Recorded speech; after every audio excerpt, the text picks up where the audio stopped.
السلام علیکم ورحمۃ اللہ وبرکاتہ۔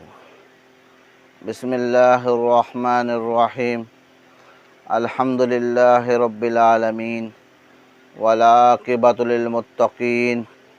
والصلاۃ والسلام علی رسولہ الکریم، اما بعد۔ میرے دوستو،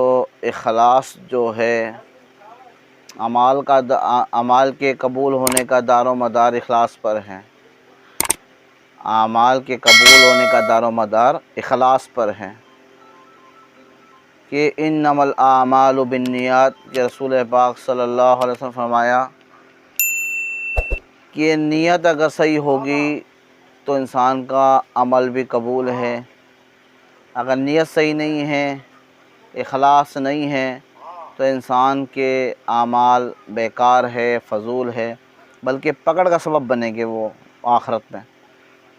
اخلاص سب سے بڑی دولت ہے، اللہ نے اس کو اخلاص دے دیا، سمجھے اس کا عمل اللہ کی بارگاہ میں قبول ہے۔ اور جس کو اخلاص کی دولت نصیب نہیں ہوئی، اس کے لیے بڑے سے بڑا عمل کرنا بھی مردود ہے۔ کوئی اگر ریاکاری کے لیے مسجد بنا دے، یا ریاکاری کے لیے لوگوں کی مدد کرے، یا ریاکاری کے لیے نمازیں پڑھے، تو یہ انسان کا عمل مردود ہو جائے گا۔ آپ نے دیکھا ہوگا آج کل لوگ، سوشل میڈیا کا زمانہ ہے،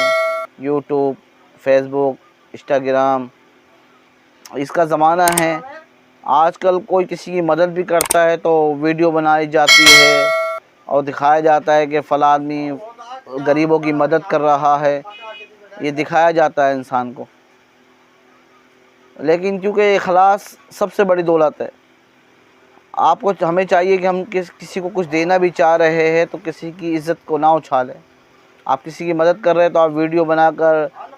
ڈاؤن لوڈ کر رہے ہیں نیٹ پر، بھائی آگے چلے جائیں، ویڈیو بنا کر ڈاؤن لوڈ کر رہے ہیں اور پھر دکھا رہے ہیں کہ میں اس فلاں غریب کی مدد کر رہا ہوں۔ تو اخلاص سب سے بڑی دولت ہے۔ اخلاص جس کو نصیب نہیں ہے، سمجھے وہ تمام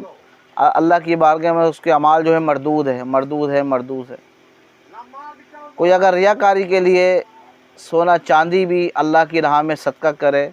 لیکن ریاکاری مقصود ہو کہ لوگ تو وہ اس کے اللہ کی بارگاہ میں مردود ہے۔ جیسے آتا بھی ہے قیامت کے دن عالم آئے گا، شہید آئے گا، اس کے علاوہ دولت دنیا میں جو امیر آدمی تھا وہ آئے گا، اللہ پاک عالم کو کہے گے کہ تو نے دنیا کے لیے علم حاصل کیا تھا،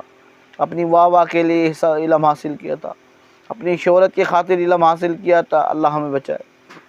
تجھے وہ مل گئی، لہٰذا فرشتوں کو کہا جائے گا اس کو منہ کے بل پکڑ کے جہنم میں ڈال دیا جائے۔ ایسے ہی سخی کو بلایا جائے گا، مالدار آدمی کو، کہ دنیا میں تو اپنی بڑی واہ چاہتا تھا، تو لوگوں کی مدد کرتا تھا کہ لوگ تاکہ میری واہ کرے، لوگ میری واہ کرے، یا دنیا میں تیری واہ ہو گئی، لوگوں نے تجھے سخی بولا، مالدار بولا، اس کو پکڑو جہنم میں ڈال دو منہ کے بل پکڑ کے۔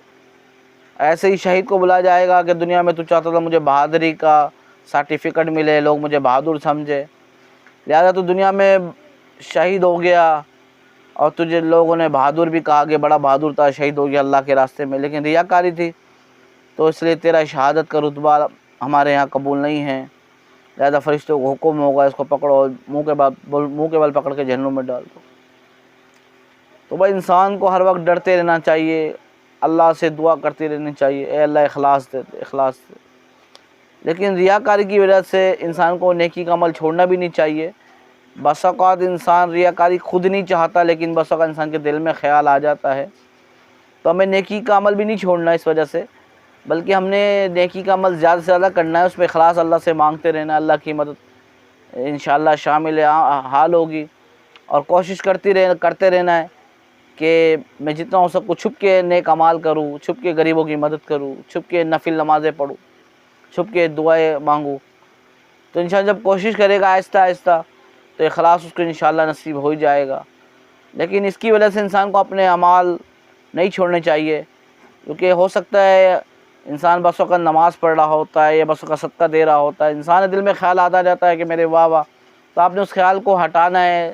اس کو جھٹلانا ہے، تو کہنا ہے چھوڑ دو، میری کیا اوقات میں کسی کو کچھ دے سکوں، میری کیا طاقت میں کسی کی مدد کر سکوں۔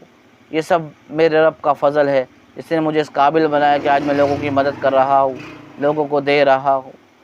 تو آپ میرے لیے بھی دعا کریں، ہاں، اور اللہ پاک ہم سب کو اخلاص کی دولت سے مالا مال فرمائیں، اور ہمارے ٹوٹے پھوٹے اعمال اپنی بارگاہ میں اللہ پاک قبول فرمائیں، اور اللہ پاک ہمیں نیک اعمال اخلاص کے ساتھ کرنے کی توفیق عطا فرمائیں۔ وآخر دعوانا ان الحمد للہ رب العالمین۔